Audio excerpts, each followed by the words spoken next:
He took what they handed him, and this is really important, because later he says, I don't know how this happened. I just put the gold in the fire and this popped out. Whoa, I don't know. And you're like, no, what happened, Aaron? He took what they handed him and he made it into an idol, cast in the shape of a calf, fashioning it with a tool. Right, we've got to remember that. He did it. Then they said, these are your gods, Israel, who brought you up out of Egypt. When Aaron saw this, he built an altar in front of the calf and announced, tomorrow there'll be a festival to the Lord. So he's saying, this is the Lord. So the next day, the people rose early and sacrificed burnt offerings and presented fellowship offerings. Afterward, they sat down to eat and drink, and here it's got up to indulge in revelry, and that's like a delicate way of saying what they were doing. Revelry.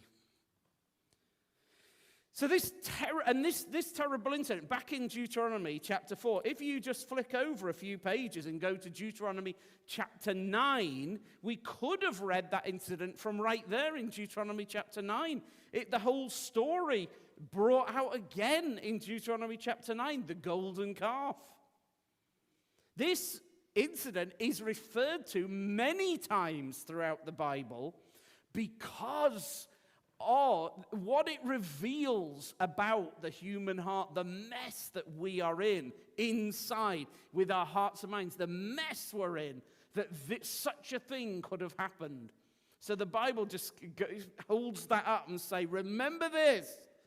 This is what humans are like.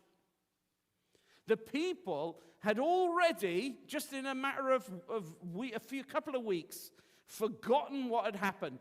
That pillar of cloud and fire, how could they forget? It's right there. But that's the nature.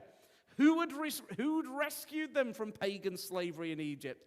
They'd forgotten this angel of the Lord who'd been sent down to rescue them. And it was by the blood of the Lamb that was applied, and the judgment passed over, and they weren't touched by the judgment of God.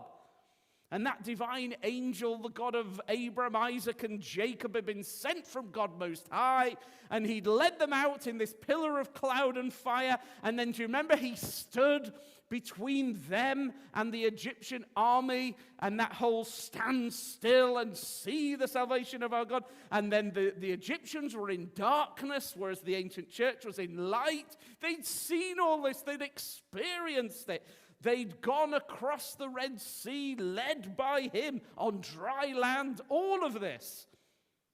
So the people at Sinai who made this idol, this image of the golden calf, they weren't ignorant pagans who'd never heard of the Lord God or anything like that. They've never had any revelation. It's not that. They'd had all of that. They knew the Lord God.